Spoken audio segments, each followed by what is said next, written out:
So hello students, I welcome you all in this video lecture of English. तो चलिए शुरुआत करते हैं सिंथेसिस का। सिंथेसिस क्या होता है? ठीक, हाँ तो चलिए शुरू करते हैं। Synthesis of sentence. सेंटेंस का सिंथेसिस क्या होता है? ठीक है, तो ये यहाँ पे रिगार्डिंग डिफिनेशन ये बता रहा है कि जो सिंथेसिस होता है हमारा वो अपोजिट होता है किसका? एनालिसिस का। एनालिसिस में उस एक्शन को कहते हैं, जैसे तुम रियल लाइफ से रिलेट करो इसको, तो देखे हुए कई जगह कि जब कोई दुर्घटना होती है या घटना होती है, ठीक, या फिर कोई एक्टिविटी कुछ गड़बड़ होता है, ठीक, तो वहाँ पे लोग ना एनालिसिस करते हैं किसी बात को लेकर के कि इसके चलते ये हुआ, उसके चलते ये वो हुआ। तो वो लोग क्या करते हैं, उसकी छोटी छोटी बातों को लेकर के तोड़ तोड़ के उसके रीजन को बताते हैं, तो उसको एनालिसिस कहलाता है। ठीक, वो एनालिसिस कहलाता है। लेकिन जब उसको हम उल्टा करेंगे, तोड़ेंगे, वहां पे हम लोग तोड़े बात को, तोड़ तोड़ के एक एक बात को तोड़े, इसके लिए इसके चलते ये हुआ, इसके चलते ये हुआ, तो वहां पे हम लोग बातों को तोड़ रहे थे। लेकिन यहाँ पे जो सिंथेसिस में हम जो है बात रहेगा वही, ठीक, लेकिन हम उसको जोड़ेंगे। ठीक है, तो सिंथेसिस का बस मतलब समझाने के लिए इतना कहानी बताया गया कि सिंथेसिस का मतलब होता है एडिशन। ठीक, मतलब उसका जोड़ किया जाएगा। जब दो सेंटेंसेज आपको अलग अलग दिए रहेंगे तो आपको जोड़ना रहेगा। ठीक, और उसमें क्वेश्चन किया रहेगा कि आप जोड़ करके किस तरह के सेंटेंस बनाएं। ठीक है, चलिए देखते हैं सिंथेसिस में इसका जो वर्डली क्या दिया गया है डेफिनेशन। यहाँ लिखा गया है synthesis mean combination of sentence of simple sentences, combination of simple sentences into one new sentence. Synthesis mean the combination of number of simple sentences into one new sentence. और वो वन न्यू सेंटेंस क्या हो सकता है? वो हो सकता है सिंपल, हो सकता है कंपाउंड, हो सकता है या कम्प्लेक्स हो सकता है। ठीक है, जब दो सिंपल सेंटेंस हमको दिए गए होंगे तो उसको जोड़ने के बाद क्या क्या बन सकता है? सिंपल बन सकता है, कंपाउंड बन सकता है या कम्प्लेक्स बन सकता है। ठीक है, आगे क्या बता रहा है कि सिंथेसिस के प्रोसेस को समझने के लिए सिंपल, कंपाउंड और तथा कॉम्प्लेक्स को समझना अति आवश्यक है। ये तो है ही है, क्योंकि आपको जो क्वेश्चन दिया रहेगा वही पूछेगा कि आप इसको सिंपल में करो, उसके बाद बोलेगा कि इसको कंपाउंड में करो, उसके बाद बोल देगा इसको तुम कॉम्प्लेक्स में करके बताओ। तो जब इस तीनों सेंटेंसेज को जानोगे नहीं तो कर ही कैसे पाओगे? तो पहले इसको थोड़ा समझो। ठीक, उसको समझने से पहले कुछ कीवर्ड है जो बेसिक है। 11th, 9th, 10th इन सब क्लासेज में सब इसको बताया गया है। फिर भी यहाँ पे एक बार देख लो तुम। क्लास क्या होता है?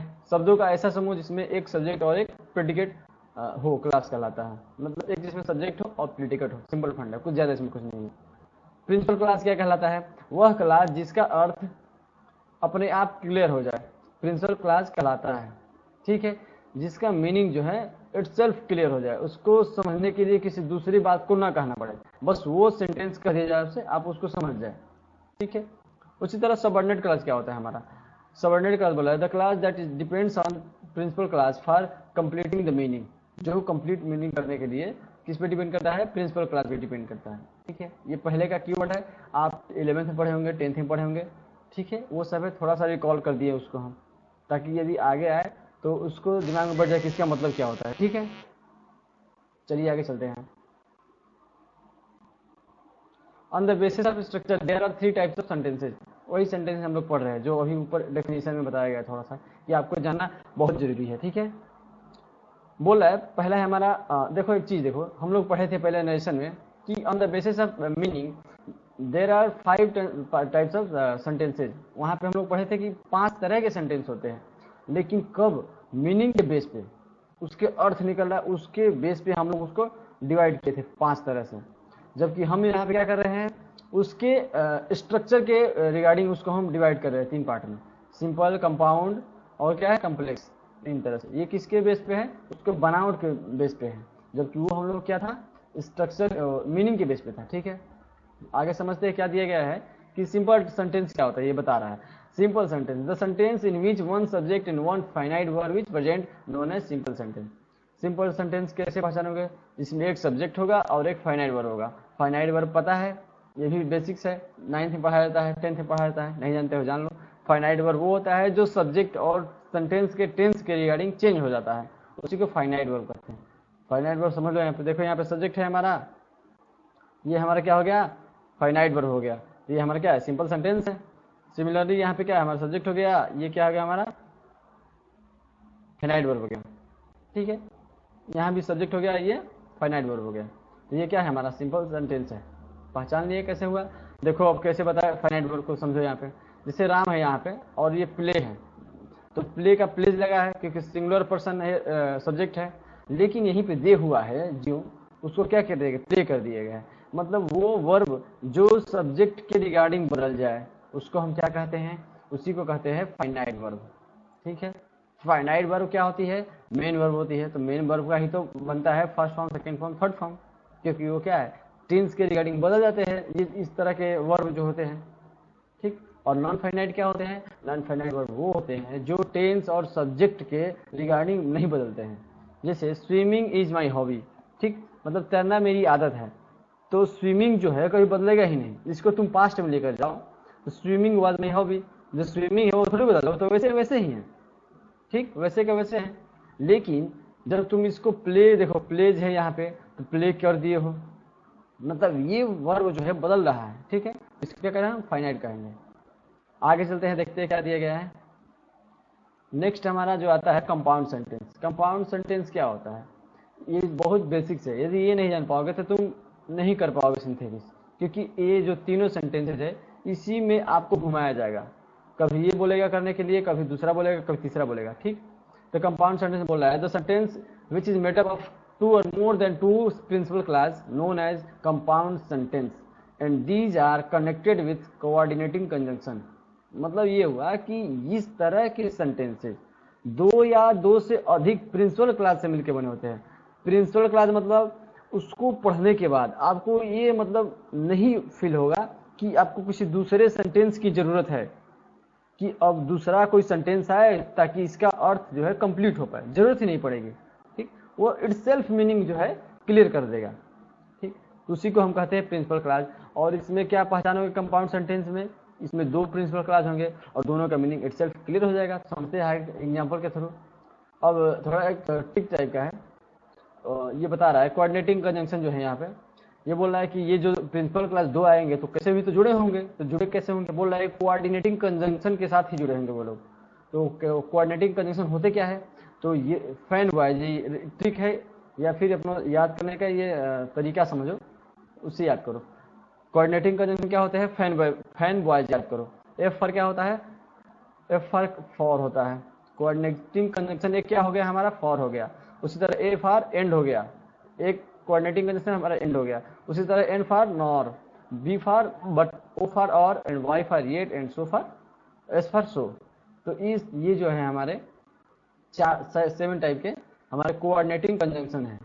कोऑर्डिनेटिंग कंजंक्शन आपको नहीं याद है तो यहाँ से भी याद कर सकते हो, खूब बेसिक जानने की जरूरत नहीं है, जितना बताया जा रहा है उतना बस क्लियर कर लो, ठीक।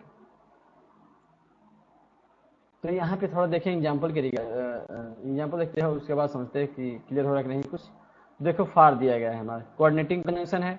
अब दिया गया है कि वी लिसन्ड एगरली फार, क्योंकि he broad news for our family, उसने जो है हमारी परिवार के लिए, हमारे परिवार के लिए समाचार लाया था। दो सेंटेंस है हमारा, देखो यहाँ पे जो हमारे दो ये क्लास दिए गए हैं, दो क्लास है, दोनों प्रिंसिपल क्लास है। प्रिंसिपल क्लास कैसे पहचानोगे, तुम यहाँ से पहचानोगे कि जो पढ़ोगे और अर्थ क्लियर हो जाए। जैसे वी लिसन केयरफुली, हम लोगों ने जो क्या है ध्यान से सुना, तो इस सेंटेंस को कहने के बाद किसी दूसरे के कहने की जरूरत नहीं है। अब तुम खुद अपने आप से इमेजिन कर सकते हो, कुछ कहानी होगा, कोई नोटिस होगा, उसको ध्यान से सुना, बस क्लियर है। उसके बाद क्या है अगला हमारा class, he broad news for our families, वो हमारे परिवार के लिए समाचार लाया था। सिंपल है, समाचार लाया था, इसमें कुछ डिपेंडेंट है ही नहीं कि और कुछ बताया जाए कि ताकि इसका अर्थ क्लियर हो, ये इटसेल्फ क्लियर है इसका अर्थ, ठीक है। आगे चलते हैं। तो हम लोगों ने यहाँ क्या देखा कि जो कंपाउंड सेंटेंस में दो हमारा प्रिंसिपल क्लास होता है और वो कोऑर्डिनेटिंग कंजंक्शन से जुड़े होते हैं। और कोऑर्डिनेटिंग कंजंक्शन होता क्या है, फैन बॉय याद करो, ए फॉर क्या होता है, for, A for and, N for nor, B for but, O for or Y for yet, and so for, S for so. तो इस तरह से हम कोऑर्डिनेटिंग कंजंक्शन भी याद कर सकते हैं, ठीक है। आगे चलते देखते क्या दिया गया है हमारा। अब ये यहाँ बता रहा है कॉम्प्लेक्स सेंटेंस क्या होता है जी। देखो कॉम्प्लेक्स सेंटेंस क्या होता है। कॉम्प्लेक्स सेंटेंस वह सेंटेंस जो एक प्रिंसिपल क्लास और दो या दो से अधिक सबऑर्डिनेट क्लास से मिलकर बना होता है, कॉम्प्लेक्स सेंटेंस कहलाते हैं। ठीक है, तो यहाँ पे तो पिक्चर क्लियर है तुम्हारा। प्रिंसिपल क्लास कितना होगा, एक होगा। प्रिंसिपल क्लास मीन्स उसका मीनिंग क्लियर हो जाएगा ऑटोमेटिक। और दो या दो से अधिक क्या हो सकते हैं, हमारे सबऑर्डिनेट क्लास हो सकते हैं। ठीक है, और ये जो सेंटेंसेस जो क्लास होते हैं ये कैसे होते हैं, थोड़े सबऑर्डिनेटिंग क्लास, सबऑर्डिनेटिंग कंजंक्शन से मिलकर के बने हुए होते हैं। ठीक है, तो सबऑर्डिनेटिंग कंजंक्शन क्या होता है हमारा, वो भी देख लो। यहाँ ये जो है हमारे लिस्ट मैंने दे दिया तुम्हें, इसका जो है पीडीएफ प्रोवाइड करा दूंगा, वहां से तुम इसको समझ सकते हो, याद भी कर सकते हो। ठीक, आफ्टर, ऑल्दो, एज इफ, इन सब जो तुम्हें दिए गए हैं ये सब क्या है, हमारे जो है ये सबऑर्डिनेटिंग क्लास है, कंजंक्शन है। ठीक है, इन्हीं सब की सहायता से हम प्रिंसिपल क्लास और कौन सा क्लास, प्रिंसिपल क्लास और सबऑर्डिनेटिंग क्लास, इन दोनों क्लास को जोड़ने के लिए ये सब वर्ड्स हम यूज करेंगे। ठीक है, वर्ड्स मतलब सबऑर्डिनेटिंग कंजंक्शन है, ये सब इन्हीं को हम यूज करेंगे। ठीक, किसमें, कंपाउंड सेंटेंस बनाते वक्त। इसका कुछ एग्जांपल दिया गया है यहाँ पे, थोड़ा वो पिछला वाला जो है एग्जांपल से कुछ क्लियर होगा कंपेयर करने के बाद। देखो ये बोल रहा है कि व्हेनेवर प्राइस गोज अप, जब जो होता है दाम कुछ प्रोडक्ट का बढ़ता है, customer bye less product, customer जो है क्या कहते हैं, वो उस प्रोडक्ट को कम खरीदते हैं या किसी प्रोडक्ट को कम खरीदते हैं। तो इसमें दो देखो कॉमन लगा, हमें दो क्लॉज दिया गया है, पहचानेंगे कैसे कि कौन सा क्लॉज है यहाँ पे।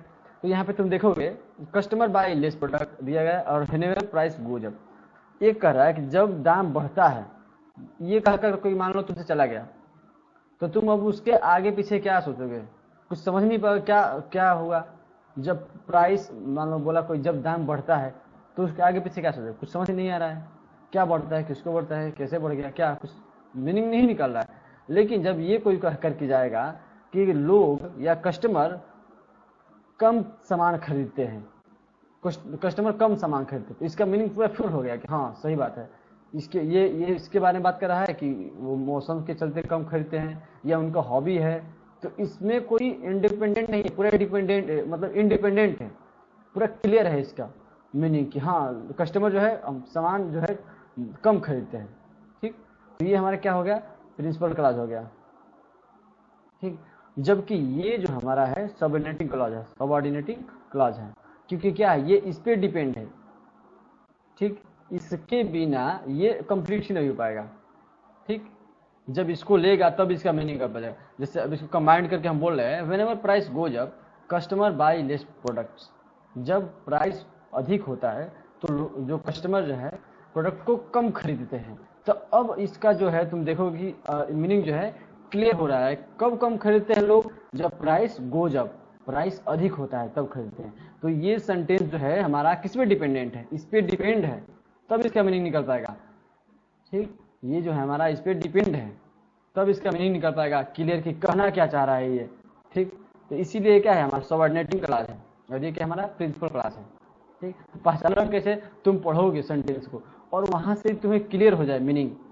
ठीक, तो अब तुम समझोगे कि सबऑर्डिनेटिंग है कि प्रिंसिपल क्लास है। ठीक है, तो हम लोगों ने कंपाउंड, सिंपल, कॉम्प्लेक्स तीनों तरह के सेंटेंसेस पढ़ लिए, क्या होते हैं, कैसे होते हैं, तीनों में किस तरह के कंजंक्शन यूज किए जाते हैं। ठीक, उसको हम लोगों ने पढ़ लिया और अगले वीडियो में हम लोग देखेंगे कि इन तीनों का यूज कहाँ है। ठीक है, तो आज के लिए इतना ही, मिलते हैं और अगले वीडियो में, तब तक के लिए धन्यवाद।